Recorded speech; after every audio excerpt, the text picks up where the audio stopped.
And good afternoon, everyone, from an unseasonably chilly Oxford, UK. And a very warm welcome to everyone joining this Delhibird Foundation webinar in India. And if anybody is with us from further afield, please, you too, very welcome indeed.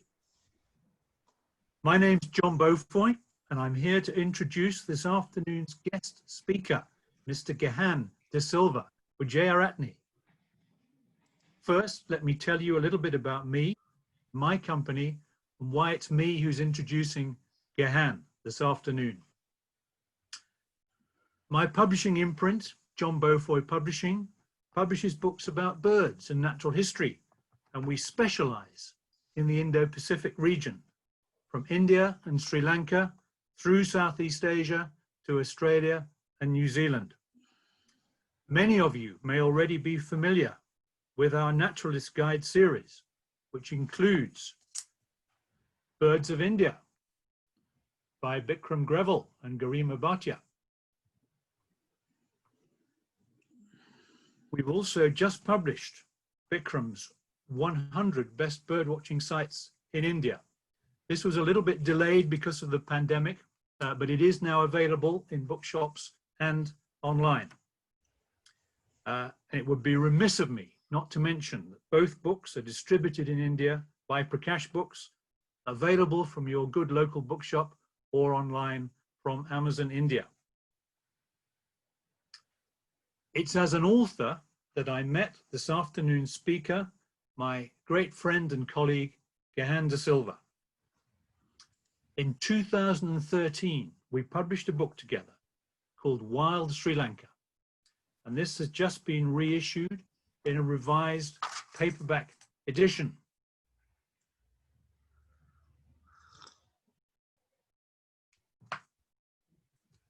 Subsequently, working with Gehan, I published guides to birds, butterflies, mammals, trees, and wildflowers of Sri Lanka. Gehan is amongst a tiny handful of field naturalists in the world who have written and photographed field guides spanning terrestrial mammals, marine mammals, birds, butterflies, dragonflies, trees, and wildflowers. Gehan has played a pivotal role in branding Sri Lanka for its wildlife. He's had over 15 books and 380 articles published, and in the words of widely travelled British TV wildlife celebrity Bill Oddie, no single individual has done so much to publicise a country for its wildlife as Gehan has done for Sri Lanka. Gehan has broken Sri Lanka's biggest wildlife stories, some of international significance. He was the first to publicise Sri Lanka as being best for blue whale. He led the campaign to publicise Sri Lanka as a destination for whale watching. He publicised Sri Lanka as best for seeing superpods of sperm whales on a commercial whale watch, and he explained why Kalpitiya is the country's third whale watching hotspot. He was also the first to recognise and develop the island's potential for leopard safaris, dragonfly safaris, and he branded the elephant gathering. In 1999, when Gehan returned to Sri Lanka from London, it was difficult to find anyone, local or international, involved in Sri Lankan wildlife conservation or tourism who believed that Sri Lanka could be commercially successful as a big game safari destination or branded as a top wildlife destination. Through fieldwork and carefully researched evidence-based articles and commercially oriented publicity, Gehan convinced both Sri Lankans and international audiences that Sri Lanka was a top wildlife destination. He has educated the tourism industry to market Sri Lanka as a multi-day safari and as an all-round wildlife destination, and was the first to lead the way with tourism products such as leopard safaris. It's true to say that much of Sri Lanka's rapidly growing modern wildlife tourism industry has its roots in Gehan's pioneering efforts. In 2010, after a decade of creating prominence for Sri Lanka as a wildlife destination, Gehan returned to London. He remains heavily involved in writing and photographing on Sri Lanka and creating new books for me to publish. He is presently the chairman of the London Bird Club, a section of the London Natural History Society, and is now involved in promoting London as a wildlife destination. Gehan is also a trustee of the British Ornithologists Club. It's therefore my great pleasure to hand over now to Gehan de Silva, who will talk to us about endemic birds and big game safaris in Sri Lanka. Thank you.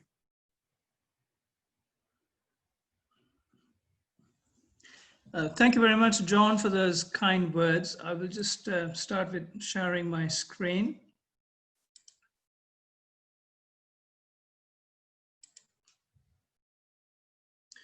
Okay, can I just check whether everybody can see my screen okay? Good here, Gehan. Okay, great. Well, if I may start with the traditional Sri Lankan greeting, Ayubowan, which means may you live long and have lots of great wildlife sightings. Well, I don't know about the last bit. That's a new introduction to the traditional meaning. John, thank you very much for those kind words. Nick and Kavi and everybody involved in the Delhibird Foundation series, thank you very much for inviting me. And thank you everyone from all over the world who has joined this talk. I gather from Nick, I have to keep this to under 3 hours. Just joking. I will try and get through all of this within 50 minutes to an hour. So you might find I race through things quite fast. Just bear with me. I'm just trying to. Okay, so I'm going to break this talk up into 3 broad sections. One is give you some physical context for Sri Lanka, and then I'm going to take you on a journey through the top wildlife sites, and then we'll end up with whale watching. So I know there's been a very broad range of talks on this series. This particular one is not a scientific talk. It's more about introducing what Sri Lanka has to offer for people with an interest in natural history, and particularly for wildlife photographers. It's more about introducing the country and where to go, and to encourage people to visit Sri Lanka, especially those in the neighborhood, like many of you who have dialed in from India. I'd like to begin with saying thank you to a huge range of institutions and corporates who have supported my work. I'm not going to list everyone, but I would like to mention the Jetwing family of companies, particularly Jetwing Eco Holidays and the hotel and mainstream travel arms, Jetwing Hotels and Jetwing Travels. Also a very big thank you to the British publishers who give people like me a voice, and through their business model make it possible for a broad range of people to become interested in natural history by publishing portable, affordable guides, and also who help to develop capacity. So thanks to John Beaufort Publishing, Brad Bloomsbury, and various other publications who carry the things I write and photograph. So if, to understand why Sri Lanka is so rich for wildlife, you need to understand something about its setting and the physical topography. So I think most of you know that Sri Lanka is sort of roughly to the south of India, well, really, mostly speaking, to the southeast. It may be automatic to assume that if you're near the equator, you're going to be sort of lush and tropical, but that is not necessarily the case, because if you look at what else is on the equator, you have the Horn of Africa, which is desert. And if you look at the latitudinal span of India, you can see the Arabian Peninsula has a similar latitudinal span, and the Arabian Peninsula is desert, whereas India has the Western Ghats on its western coastline, which is very rich in endemicity.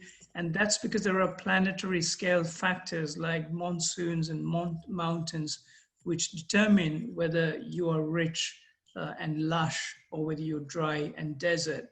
So we are very fortunate that factors outside our control have created a situation where India and Sri Lanka are very rich, both in terms of endemic species and big game stuff. Now, Sri Lanka itself is very diverse for an island, and that's because there's this mountainous core in the middle, and it is rain-fed from two diagonally blowing monsoons, the southwest monsoon and the southeast monsoon. Now, if it was just the two monsoons, what you will find is that you'll find a uniformly wet island, but that is not what you see. So you have a very wet southwest, which includes the mountains, and then everywhere it's quite dry. And the reason is because we have India forming a rain shadow. So as the southwest monsoon comes from the west, it rises above the Western Ghats. It sheds quite a lot of the sort of the upper part of the rain in India. And that upper part comes fairly moisture free to Sri Lanka, to the northern half, which doesn't receive a lot of rain. Whereas the winds which are to the south of India have not shed their rain. So when they come into India, come into Sri Lanka, they're carrying the rain and they unload that rain on the southwest, especially as they start to ascend the mountains and to cool down. So the diagram on the right shows the green shaded bit on the southwest, which is very wet. And you can see that elsewhere it's dry. So we have this interesting combination of rugged mountain terrain and very contrasting dry and wet lowlands. So on the southwest, you can see it can be very wet, which you can see in the slide here. And then on this slide, on the top right-hand corner, I'm sort of showing where you have things like elephants. It can be very dry. So Sri Lanka does sort of, in some ways, fit this image of this lush tropical island in certain parts, and it is indeed very rich. Lots of plant species found nowhere else. It has the dipterocarps, which are the forest giants of the world. These forests are taller than the Amazon forests, which are very famous. Borneo is the headquarters for dipterocarps. It's about 500 species. Sri Lanka has 52 species and 51 are endemic. Now, outside this southwest quadrant, which is very wet, the lowlands are quite dry. Well, that's relative. The dry zone still receives about 100 inches of rain. There are 105 river systems, and there are a lot of man-made tanks, which are known as waivers. And there are thousands of these man-made lakes, which means it's very good for wetland wildlife. Now, because of this topography, Sri Lanka is surprisingly rich, and I'm going to illustrate this by running through these two slides fairly quickly. So on the left-hand side, what I'm showing is hypothetically, if you had a series of 4 islands, each with increasing land area, you'll find the number of species, which is shown on the vertical axis, will go up. Or to put it another way, with the graph on the right, you find, broadly speaking, the species per unit area will be roughly the same if you take comparable islands. So you can't compare a northern or high latitude island like Britain with something in the tropics, but if you compare large tropical islands, you should find the species per unit area is the same. So in this graph, I have compared Sri Lanka with other large tropical islands, Madagascar, Borneo, New Guinea, which are 10 times the size of Sri Lanka.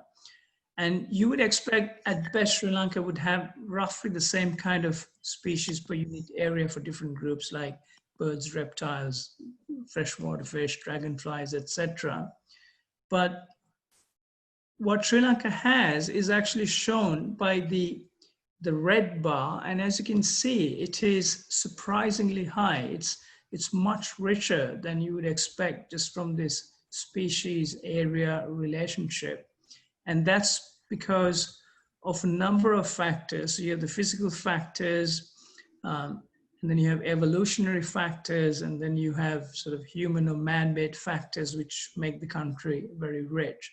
So in the interest of time, I'm not going to sort of run through all of these, but if anybody is interested in reading more about it and understanding why Sri Lanka is so rich, you can Google for a PDF called Why Sri Lanka is Super Rich for Wildlife.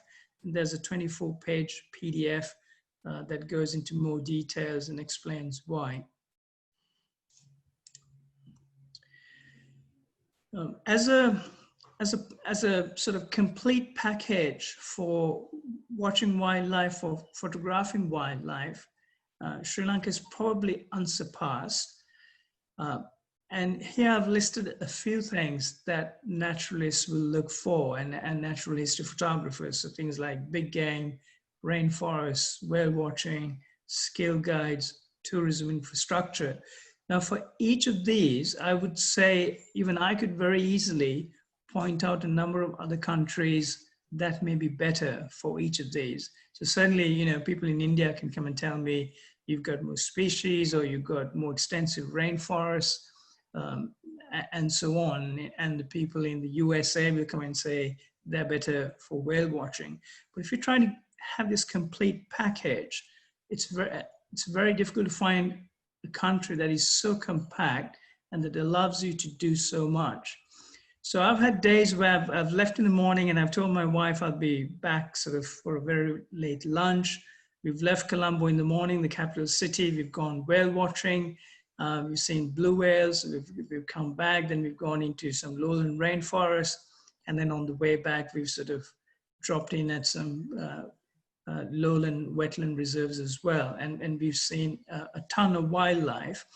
Now, there's so much actually you can do in the course of a day. We inevitably come back very late, which requires explanations like, oh, you know, there was a puncture and we got delayed.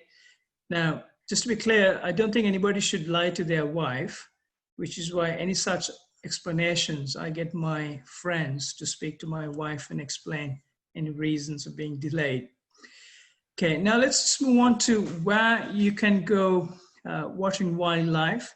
And I'm conscious that there are a lot of people from India who've tuned in this talk, and quite a few Indians are now beginning to discover that actually, you know, for the cost of flying to somewhere else in India, you can fly over to Sri Lanka and have, you know, either a long weekend or you could spend 4 or 5 days.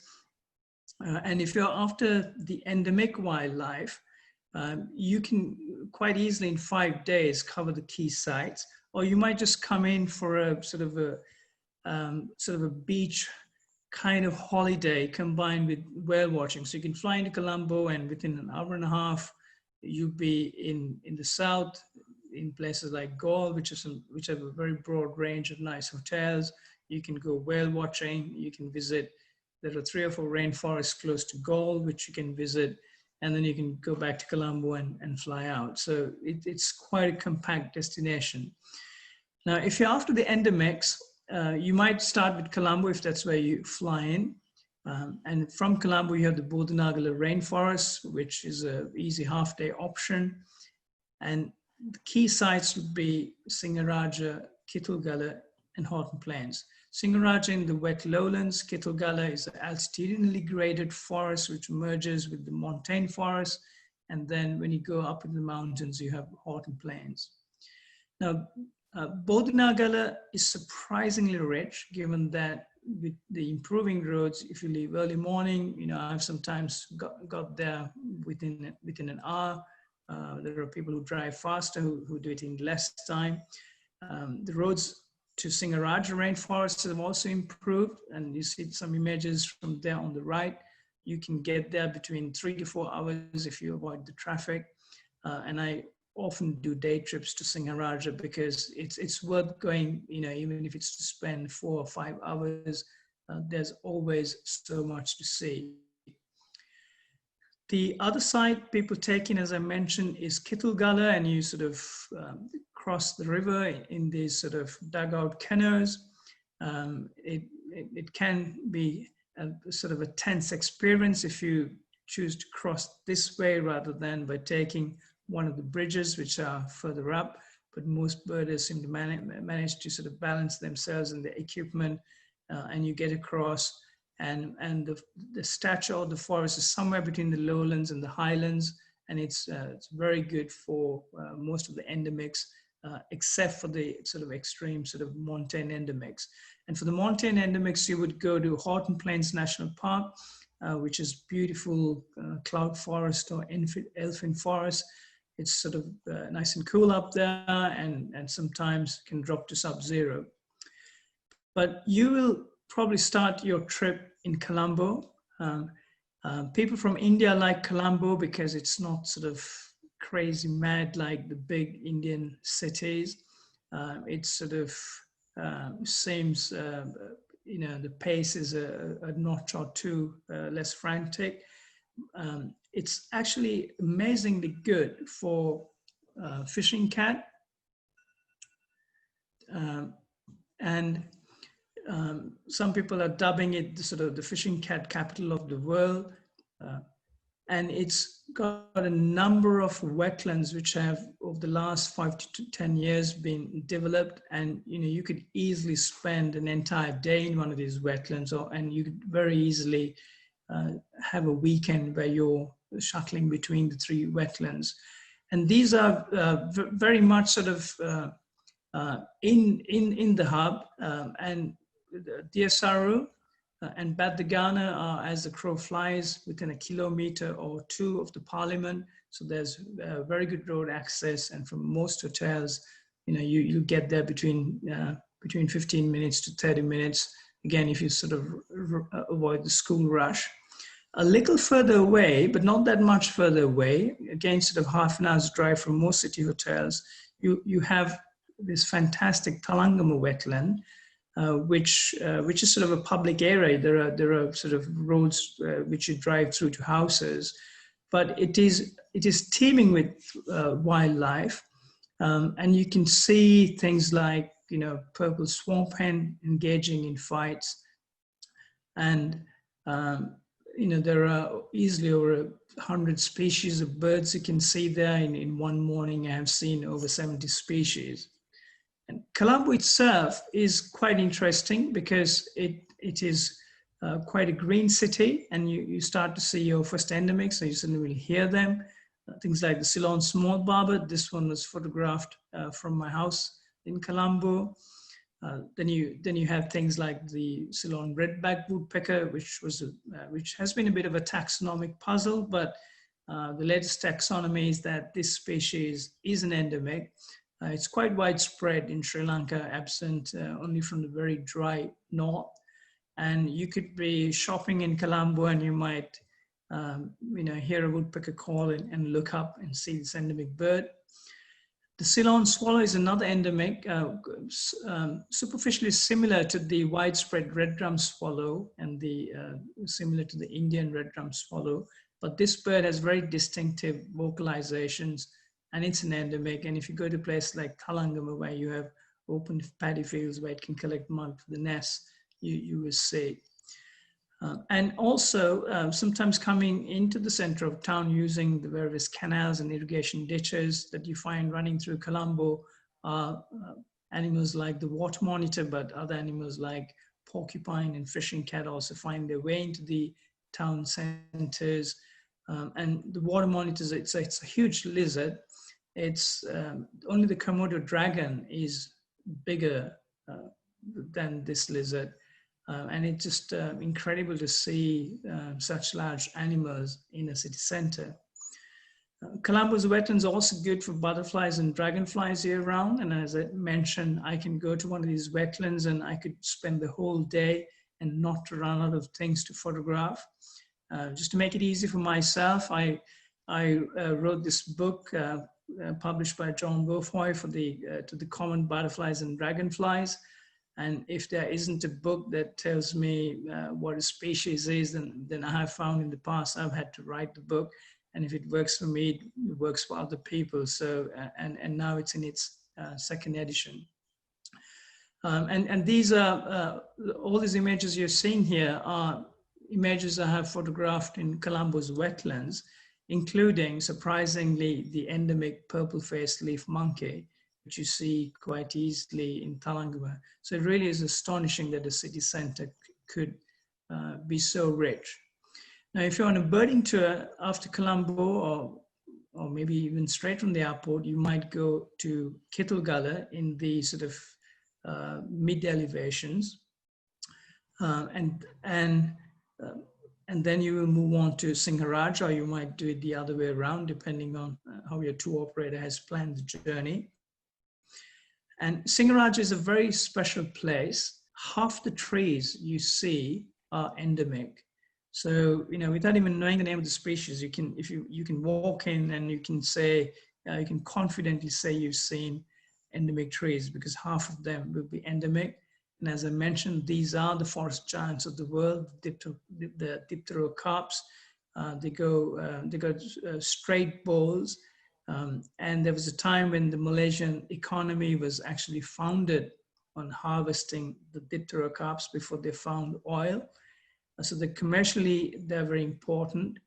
And these forests also harbor the Singharaj bird wave, which is surprisingly the largest mixed species feeding flock or bird wave that is recorded in the world, with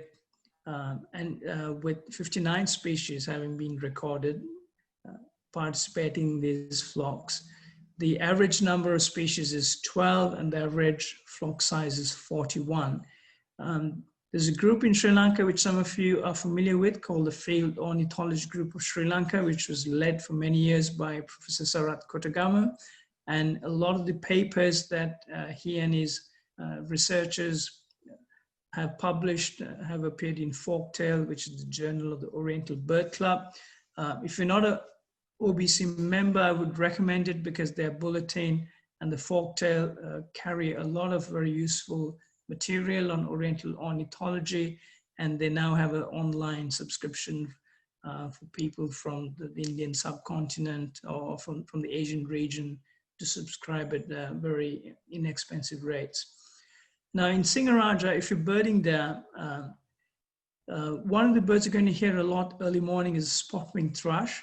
And a typical day for me in Singaraja sort of starts around 5 a.m. when I hear this beautiful song that sort of penetrates through my sleep and wakes me up, and then I start hearing tree frogs, and I might hear the patter of rain, and then I hear this bird singing, and I know it's time to get up and go birding. Early morning, the birds are more confiding. They sing and they come out on the roadways, and you see this wonderful endemic bird. Much harder to see is the scaly thrush, which I have sort of counted amongst the endemics here. However, in the most recent illustrated birds of the world, the illustrated checklist of the birds of the world, the Delhibird collar have sort of lumped it with white thrush. But, you know, I suppose it remains open whether with more DNA work and more study on the vocalizations, whether it'll be split again. It's got a fairly wide distribution. It goes up to the highlands.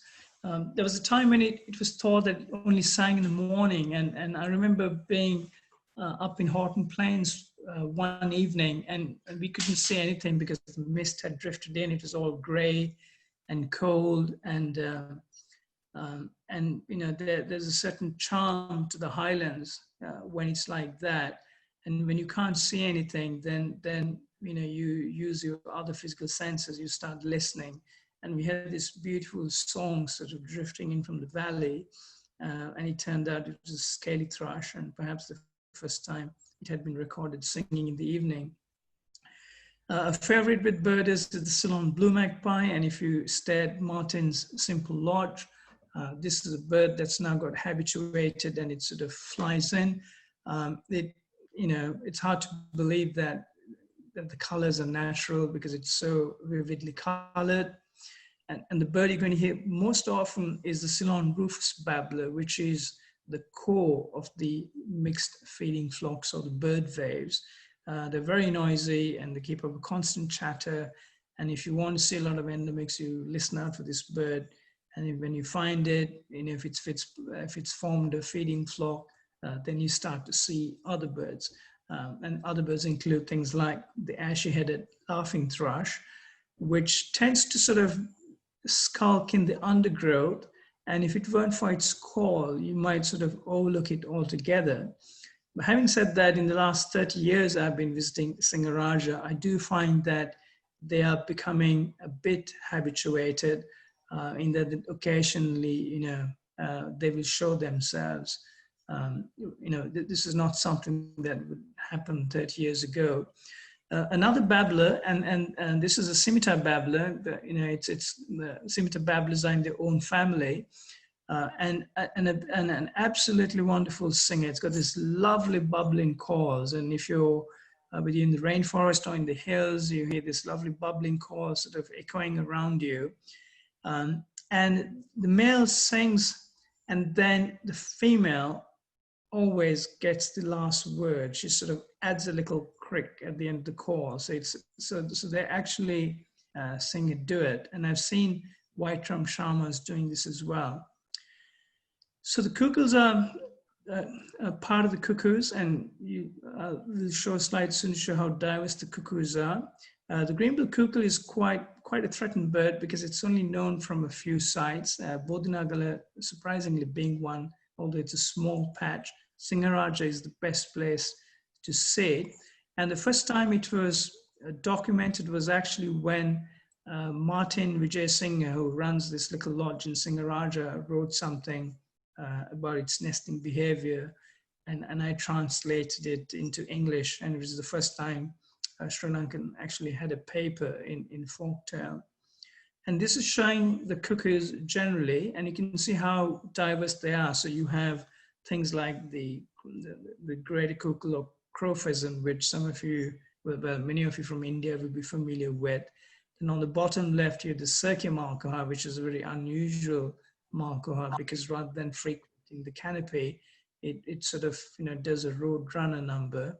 And then the Jacobin cuckoo, behaves a bit more like the cuckoo that the European cuckoo that most people are familiar with, shown here on the bottom right. Now, one of the starbirds for anyone visiting Singaraja is to catch a glimpse of the red-faced malkoha.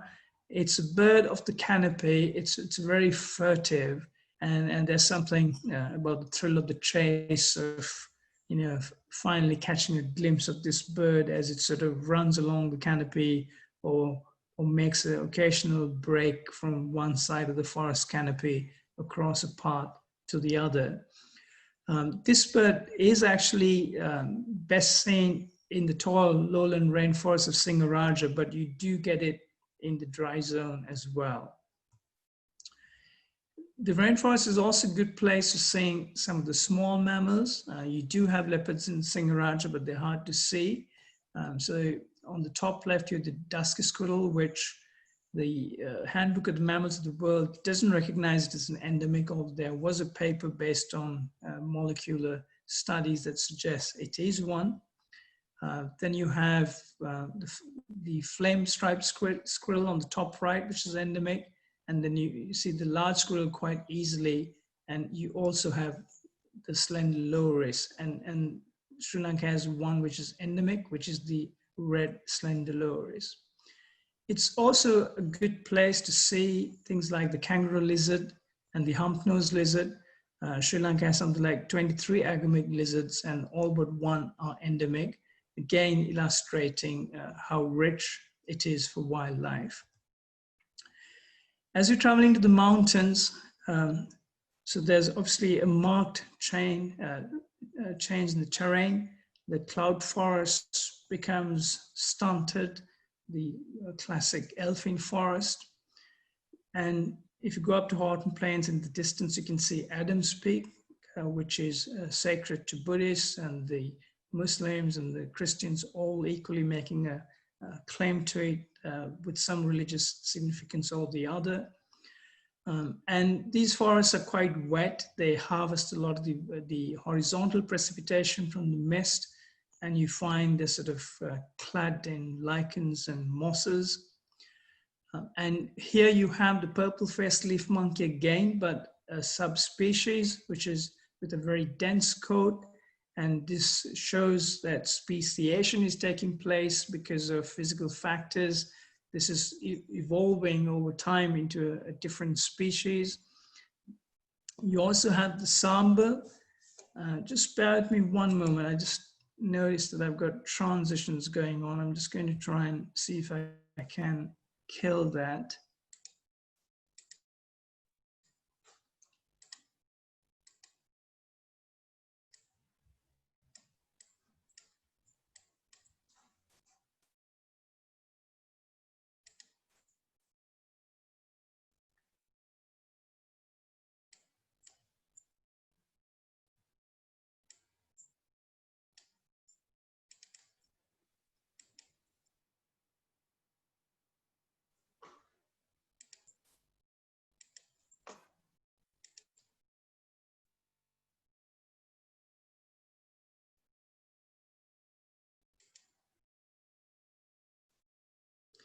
Okay, well, hopefully I have stopped it from shooting past after every 2 seconds.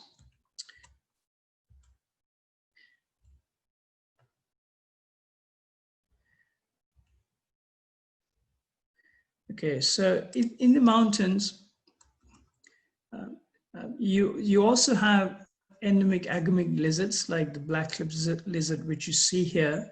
But as you can imagine, as you ascend into a cooler elevation, the number of lizard species declines because they prefer warm climates. In the hills, you also find the endemic yellow-fronted barbet, a very common bird. It's got this wonderful rolling call, which is sort of part of the acoustic signature of the hills. You also have an endemic pigeon, the Ceylon wood pigeon, which is best seen in the highlands, although seasonally, like many pigeons, they travel far and they descend to the lowlands to sites like Singaraja. One of the star birds in the highlands is the Ceylon whistling thrush or arenga. Like many whistling thrushes, the plumage that we see is different to what they see because the plumage takes on different contrasts when viewed in ultraviolet light. And these birds occupy sort of dense, shady mountain ravines, and the way they see each other is very different. So it is long thought to be mainly insectivorous, but there have been a couple of papers recently that showed that they will take vertebrates as well. Perhaps not as exciting to look at, but special to birders is the Ceylon bush warbler, which is a montane endemic. And another common endemic is the Ceylon white-eye.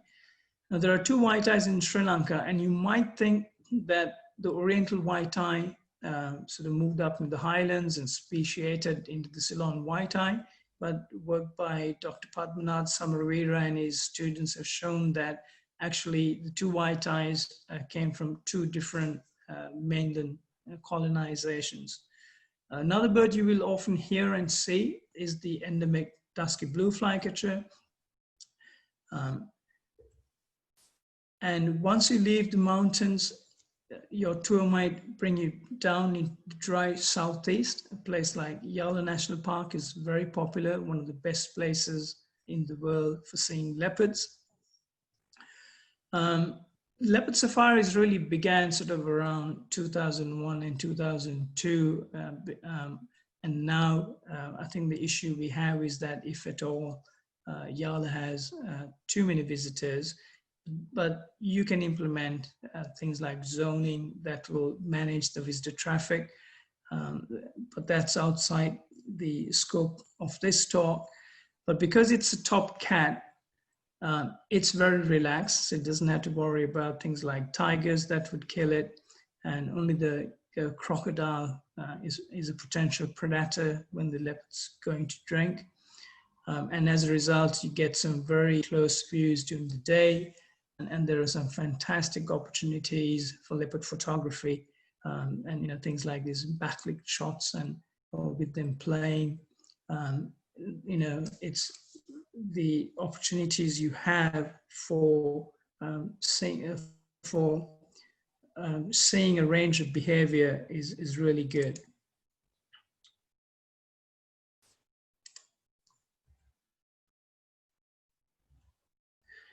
There are other mammals you can see in Yala, which is a very good park for mammals. You have the golden jackal, where the young help the parents to bring up the next brood. You have things like the badger mongoose, the largest of the 4 species of mongooses you see in Sri Lanka. And then you have the sloth bear, which is probably easier to see in Sri Lanka than anywhere else. This animal has become a semi-specialist. It has lost some of its front teeth, so it sort of hoovers in termites, and it's got some very powerful claws for ripping termite mounds open. In Asia, it's usually quite difficult to see mammals, but Yala is a place where you can go on a game drive and you can quite easily see half a dozen species of mammals. So it's nowhere on the scale of what you can see in East Africa. But as far as Asian parks go, Yala is very good. Now, one of the surprising things about mammals of Sri Lanka is, although we've had Phillips's book and we had Asoka Yapa bringing out a very comprehensive mammal book, there hasn't been one which is a pocket photographic guide. So I've worked with John Beaufoy Publishing on one using images from 41 photographers, so that something portable and affordable and comprehensive becomes available to both visitors as well as Sri Lankans who are sort of looking to learn more about the mammals you have in Sri Lanka. So a big thank you to all photographers who helped me with my books. Now, close to Yala National Park is Bundala. It's only like half an hour's drive from Yala in the southeast, and Bundala is famous for waders and water birds because it's a large area of brackish water, and further inland you get some patches of fresh water as well, and it also butts the coastline. If you go to the northeast, then you still find the general character is a bit like in the southeast, but in the northeast, because of human intervention, you find large herds of elephants, and people who want to go elephant watching will stay at hotels like Cinnamon Lodge in Habarana, which is almost like it's almost like a private nature reserve. And here are some pictures when I was there taking photographs for a book on trees. But I couldn't help getting distracted with primate watching, and all the images you see here are images I took when I was actually trying to photograph trees. And something about Sri Lanka is that a lot of the hotels have extensive grounds, and they're very good for wildlife. Another good example being Wijeyeratne, which pioneered the development of wetlands in and around the hotel grounds. By creating a man-made wetland, which is inspired by the London Wetland Centre, which is one of the reserves operated by the Wildfowl and Wetland Trust. And the big draw in the northeast, or the north central province, is Mineri National Park, where you have the largest recurring gathering of elephants in the world. In Africa, there are situations when you could have 500 plus elephants, but they're unpredictable. Whereas in area, we know this happens every July and August, and it sort of runs all the way up to sort of October before the northeast monsoon arrives and floods the lake bed.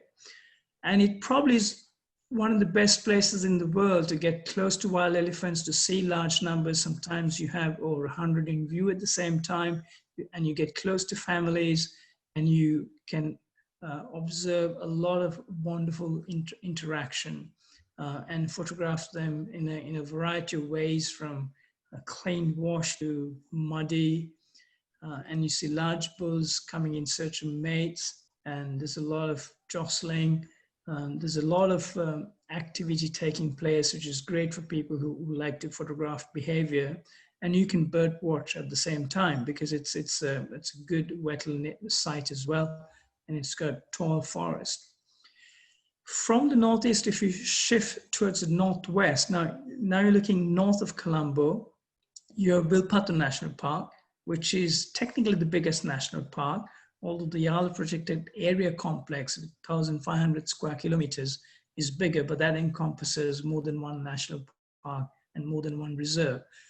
Wilpato is famous for its shallow lakes on sandy soils, and Wilpato, the name actually means something like the land of many lakes.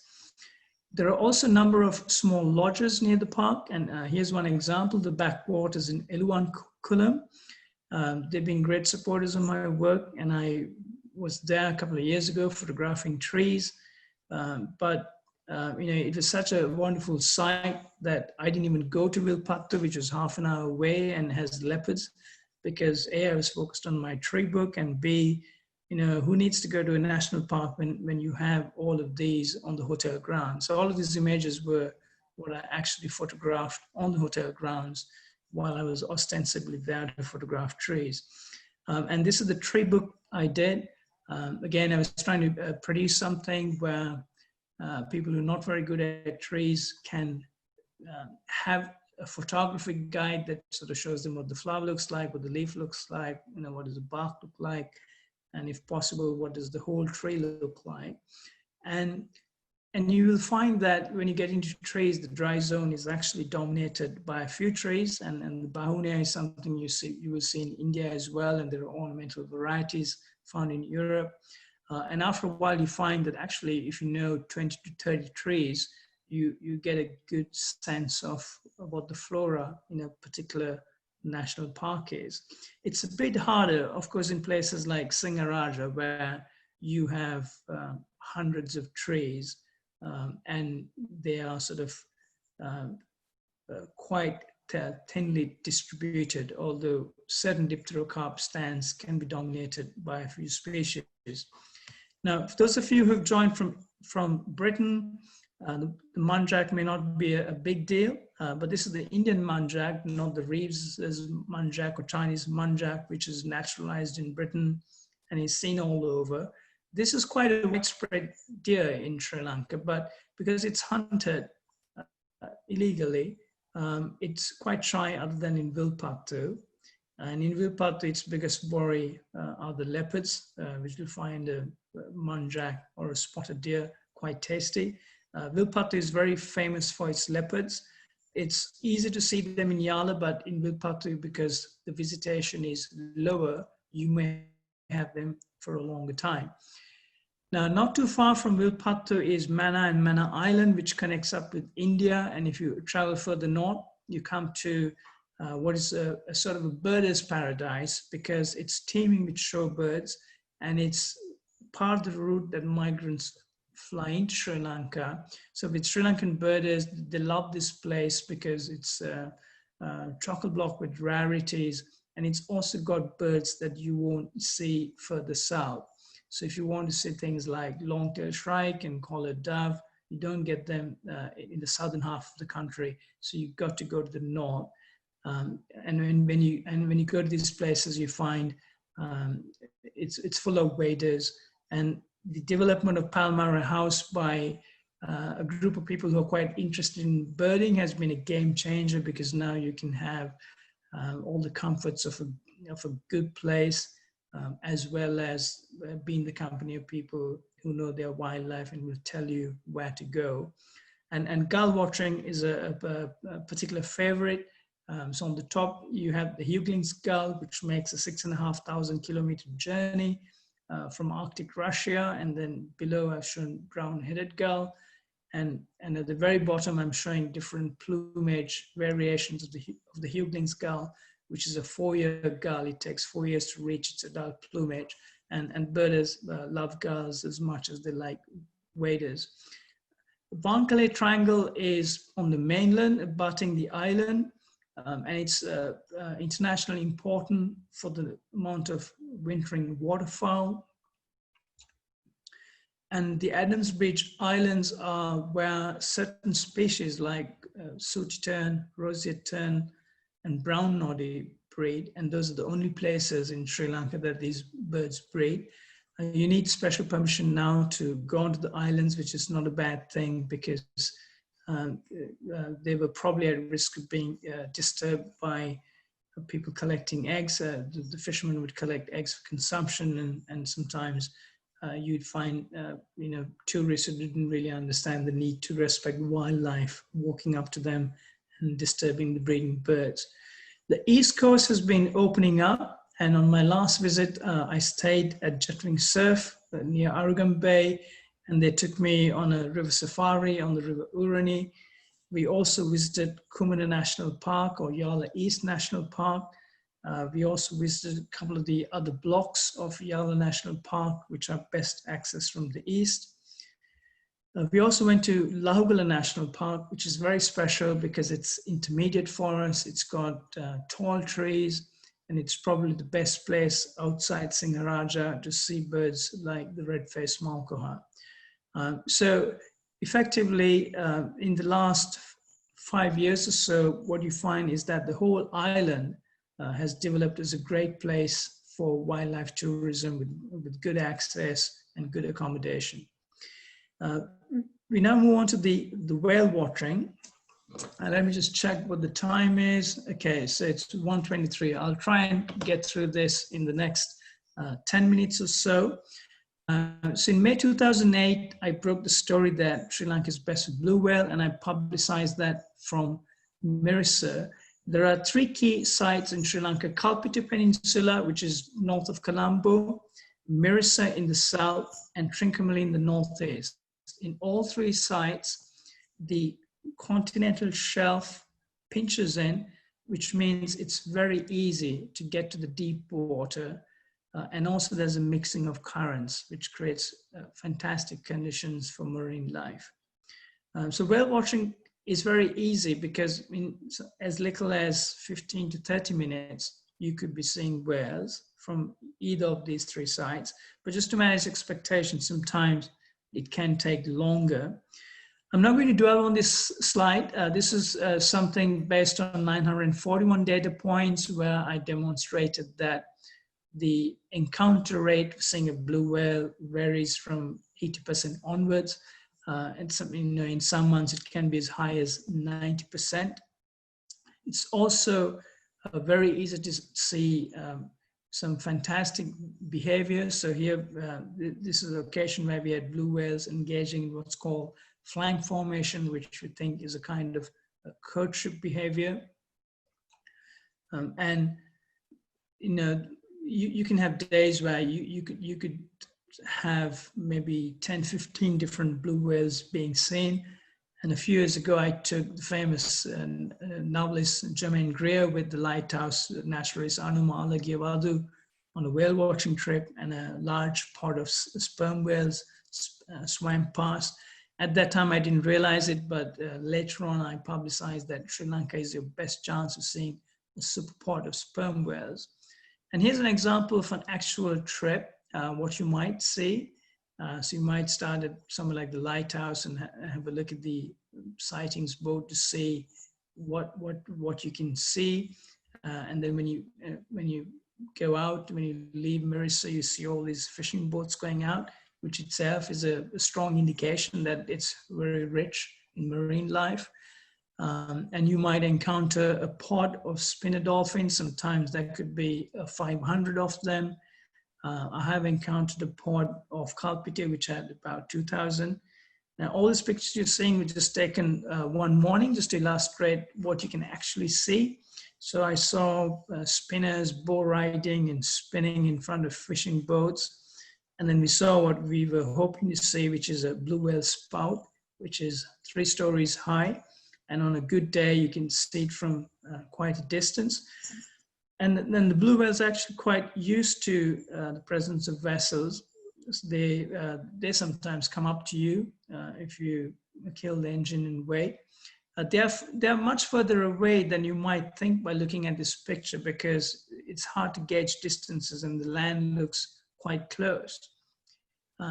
But you know, I mean, these amazing creatures, the largest animals that have ever lived, they have no fear. They surface near you.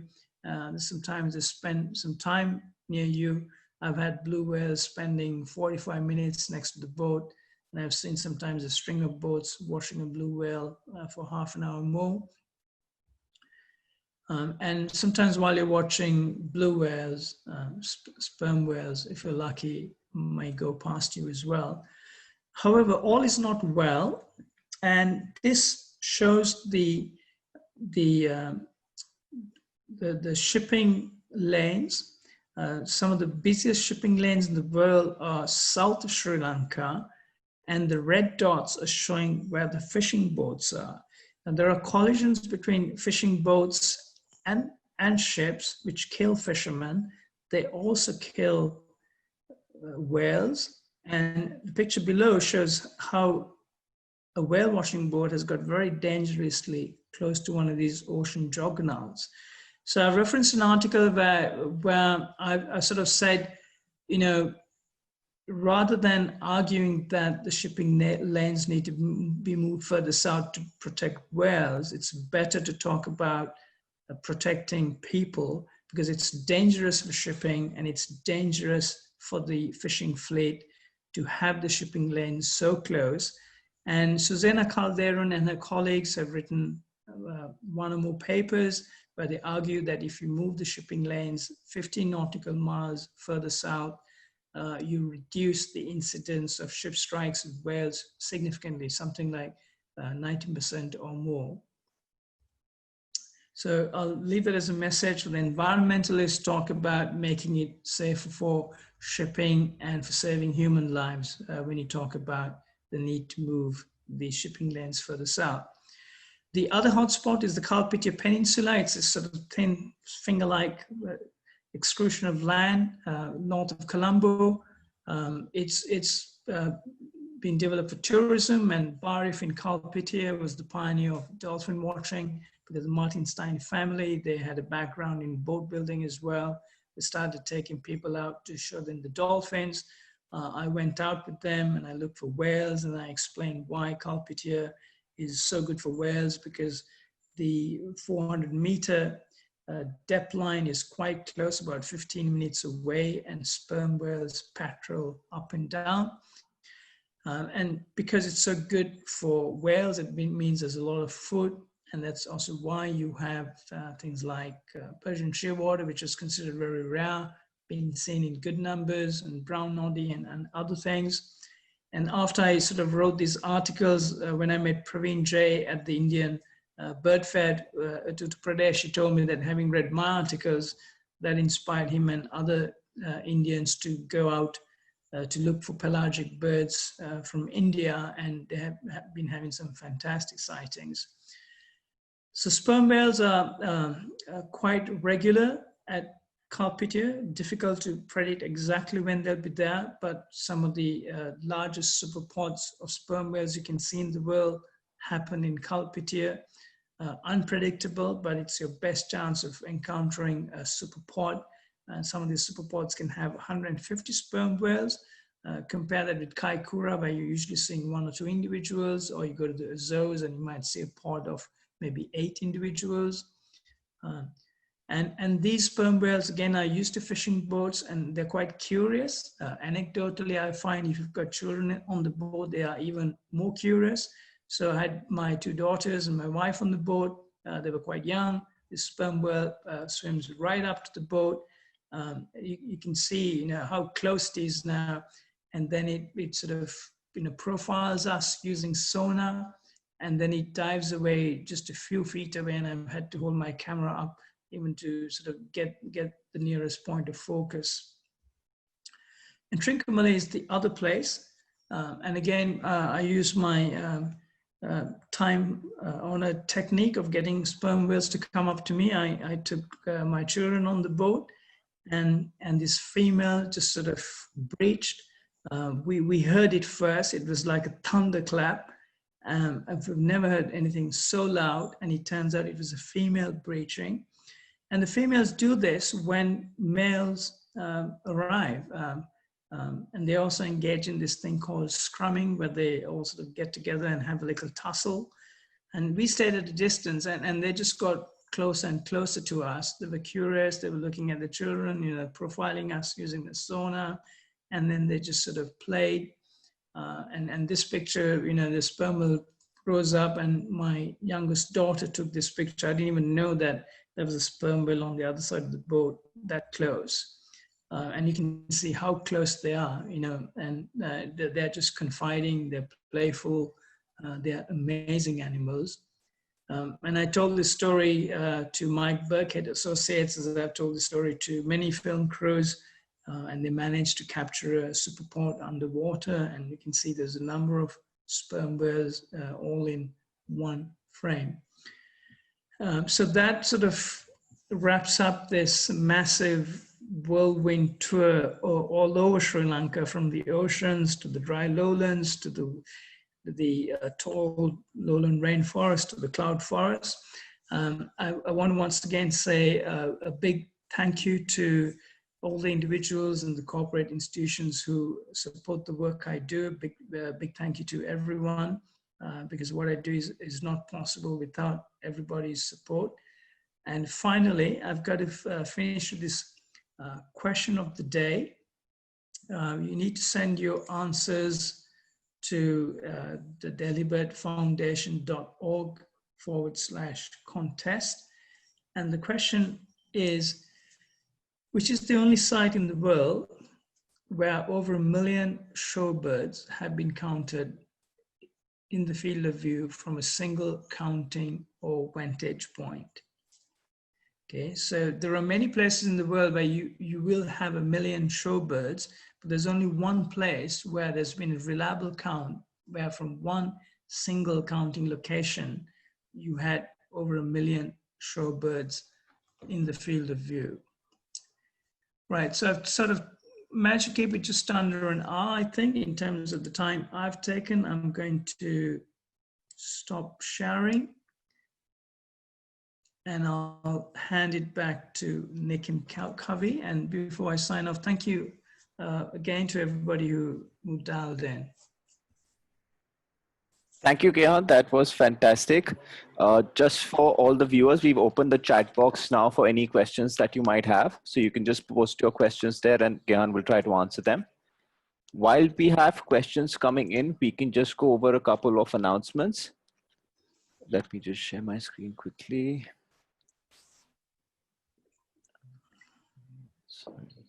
Yep. So as most of you would know, who all have attended our webinars earlier, one of our partners for these webinars is Sanctuary Nature Foundation. And all viewers of the Delhibird talk series are entitled to 1 year of free digital subscription to Sanctuary Asia magazine or Sanctuary Asia Cub, which is a kids magazine. In order to avail your free subscription, you can just go to the Delhibird Foundation website, which is www.delhibirdfoundation.org/offers. You'll need to give your email address, after which you'll receive the next steps on how to activate your free digital subscription. The next announcement is that the Delhibird Foundation's YouTube channel is now live. So all recordings of previous talks as well as future talks will be available here. So if you want to revisit this talk by Gehan later on, you can just visit the Delhibird Foundation's YouTube channel and the talk will be available over there. Lastly, next week we have a talk by Pia Sethi, who's going to be talking about her experiences in Nagaland with a specific focus on community conservation. So this is going to be on 6th September, Sunday at 5 p.m. The Zoom meeting ID will be the same as the one today. I can stop sharing now. Let's see if you have any questions coming in, Gehan.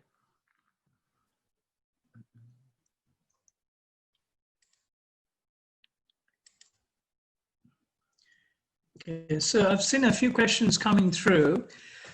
Okay, let me start with the easiest one. it's asking about where you can find the book on trees. So the John Beaufoy publication should be available from a lot of the online retailers, you know, NHBS, Amazon, etc.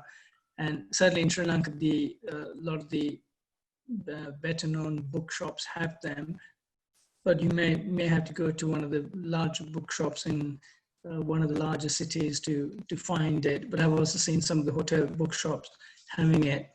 Then there's a question where you can find the fishing cat and in which parks. So, in Colombo, it's in the wetlands that I showed you, the Ghana Wetland Park, which is sort of around the Parliament and in this area called Kote, is very good. But what you don't find is, they're not really set up with a hide and sort of red lights in the night, sort of to see them. But a lot of people do sort of come across them when they're sort of driving home, you know, or in the Talangambo wetland, or a fishing cat falls into an irrigation ditch or a well and needs to be rescued. So they're quite sort of extensive all over Colombo district or the Western province. In certain places, there are people who will sort of take you out on a night safari with the red light so that you don't disturb the animals, and you may sometimes see them at the water's edge. It's a little easier to see the jungle cat, and it's not quite the same question, but that's been another animal which a lot of people thought were impossible to see. But if you go on the public roads that go into some of the lodges outside Yala National Park, when you go sort of close to midnight where there's very little traffic, sometimes you see them. And on my last visit to Sri Lanka, when I was on a 6-day tour with the Director of Hotels marketing team, after dinner I said, let's go and look for jungle cat. And there had been a burst of rain, and there were termites coming from everywhere. And we sort of drove out. We saw a porcupine. We were seeing ringtail civet, and then on the road we had 2 jungle cats that were hunting these termites. So we just sort of switched off the car engine and we just watched. I didn't try to take photographs because I would have disturbed them and spoiled the moment. And similarly on that same stretch of road, sometimes because there are water bodies there, sometimes people use a sort of red torchlight to see if they can spot a fishing cat, and sometimes they get lucky. And let me see if there's any other questions. Because if anybody's asking me a really difficult question, I'm going to pretend I haven't seen it. Okay, so there's a question about, what is the difference between the bonnet macaque and the toque macaque, and has the latter speciated from the bonnet macaque? So these are 2 different species. I know some of the macaques can look quite superficially similar, but the toque macaque you find in Sri Lanka is actually endemic to Sri Lanka. So it's not the bonnet macaque you see, and obviously being endemic means you're not going to see the species in Sri Lanka on the Asian mainland. And the Sri Lankan toque is quite interesting because, like with the purple-faced leaf monkey, it seems to be speciating into a different species in the Highlands, which have a very pronounced long hair. And in Sri Lanka, we recognize 3 subspecies: the montane one, the one in the wet zone, and the one in the dry zone. There are subtle differences which I sort of bring out in the mammal books I have done, but it's not always obvious by looking at the picture which of the 2 subspecies it is between the wet zone and the dry zone. But the montane one has this sort of wonderful toque, or like sort of cap of hairs, which in terms of what the speciation has been between the different toques, that I don't know off the top of my head. it's possible that there are papers on the internet where people have looked at the molecular phylogenetics, and you can see which speciated first. And there's another question about the best time to visit for blue whale. Blue whale is seen in quite a few months in Sri Lanka, but I would say if you want to minimize the chances of not seeing it, then I would say plan a trip between December and March and go from Mirissa. And if you do 2 trips or more, there's a 90% chance you will see. In fact, between December and March, the encounter rates from Mirissa, based on the data I had, were anything from sort of 80 to 90% plus.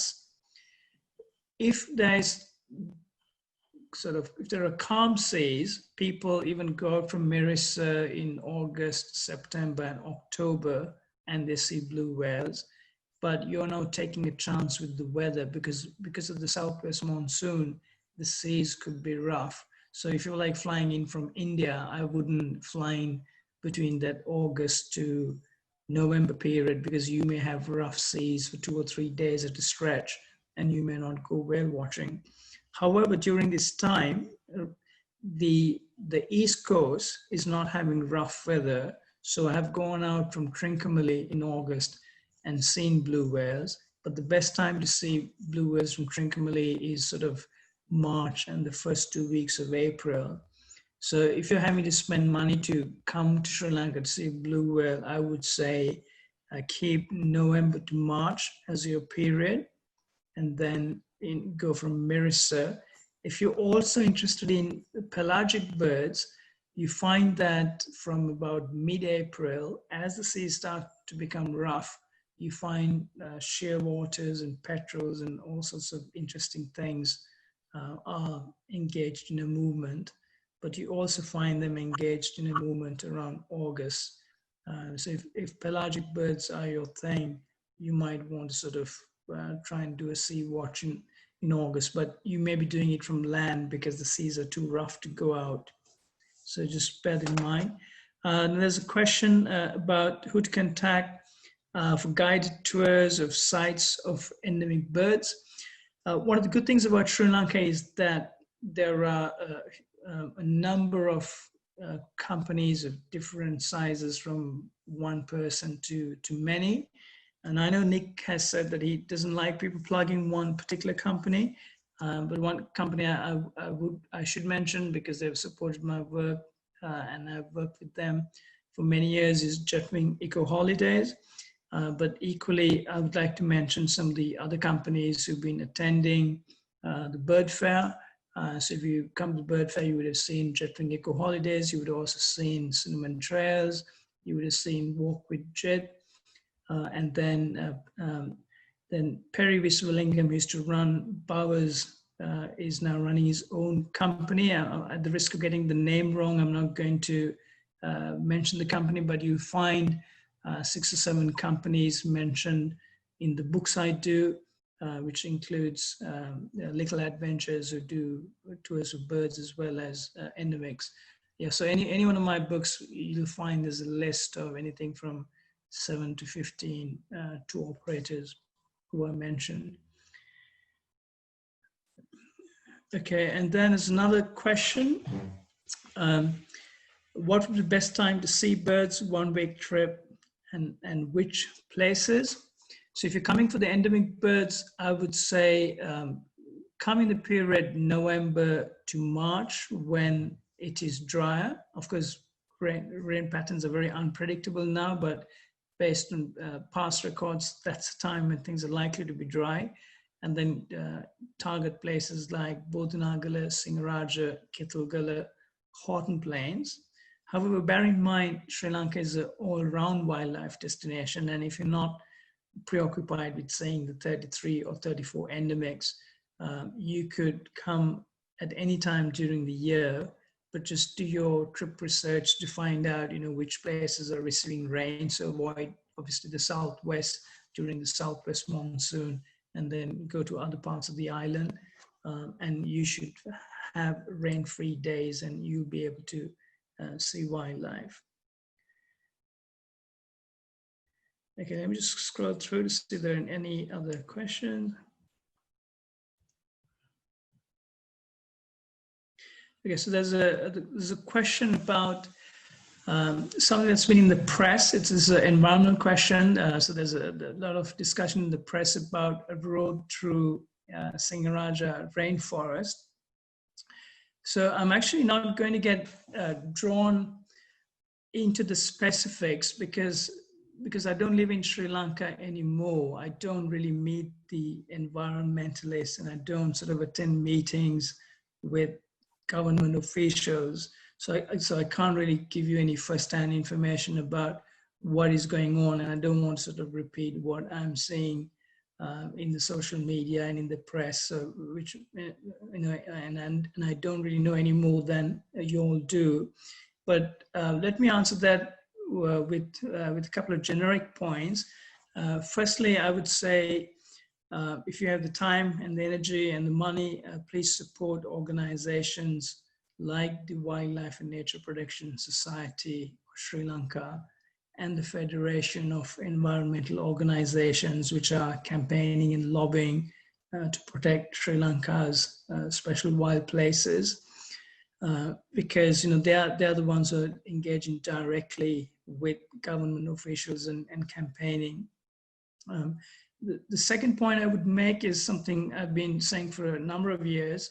A national park or a reserve is not a natural unit that has a right of existence. These are all man-made things, and they are only there as long as the people say that they need to be there, which is why for a number of years I've been saying the best way to protect them is through a number of strands.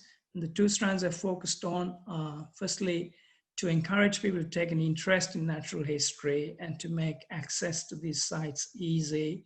Because if you have a site like Singaraja, where, say, almost every school child has visited because access is easy and the facilities are there, it becomes much harder for politicians to do something that would damage them. The second thing, and something I've been very preoccupied with, is making wildlife pay. Not because I'm sort of a heartless commercial entrepreneur, but because these things only exist if people want them to exist. It means, especially for the local communities, these had to be a source of sustainable income. So if you take Yala National Park, which has, say, something like 500 registered safari vehicle drivers, now that's a problem in itself, but that's a different issue. But the fact that so many people are dependent on it for a living means it'll be very difficult for any politician to suggest degazetting the national park, because there'll be such a public outro and such anger, no politician would dare to do that. But if you have a very precious national park rich in biodiversity, the difficulty, there's no access, you know, you don't have lodges, you don't have lots of guides, it's not a tourism hub. And if it's going to be degazetted, you know, people may not even know that it's about to be degazetted, or just a few environmentalists might make some noise, and you know, even the local people are not going to pay attention to you because they'll rather say turn to agricultural farmland. Okay, so yeah, so I'm not deflecting the answer to the question. So just to recap, I'm only not going to answer because I don't know anything more than other people. But I would just repeat the call to support the people who are engaged in lobbying, and to bear in mind that we have to make these places that are relevant to people by making it easy for them to go there, and also through tourism, so that people see there's money in it for them and it supports livelihood. One more question on what is the total bird species of Sri Lanka. At the last count, it was 472, which includes over 100 vagrants. If you're a Sri Lankan and you've got 300 species in your sort of bird list, then you've done well. There's a question about, do we have bird species that are found in the southern Western Ghats because of the historical connection? Yes, I mean, there are something like 50 odd species which are confined to India and Sri Lanka. almost all of them are sort of this sort of Western Ghats and Sri Lanka connection. It was really that Western Ghats complex that was designated as a biodiversity hotspot. Although Sri Lankans like to imagine, just because of Sri Lanka, that it was a biodiversity hotspot.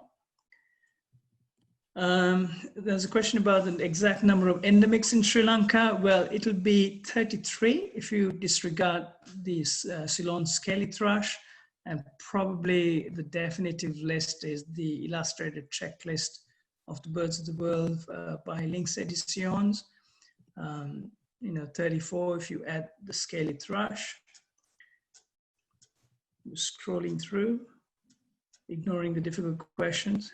No, just kidding. Okay, let's see.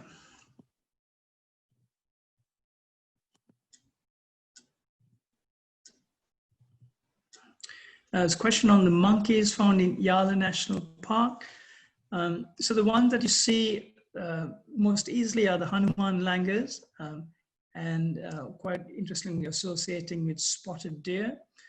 If you go to the riverine areas, you see the toque macaque. The toque macaque is actually a difficult monkey to see where you don't have the presence of people. If you go to the cultural triangle, it feels like those places are overrun with the toque macaques, but that's because people are providing food for them.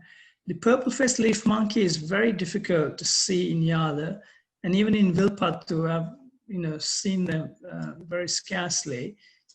But again, in the cultural triangle sites, they're easy, and the sort of so it's a dry zone subspecies, difficult to see.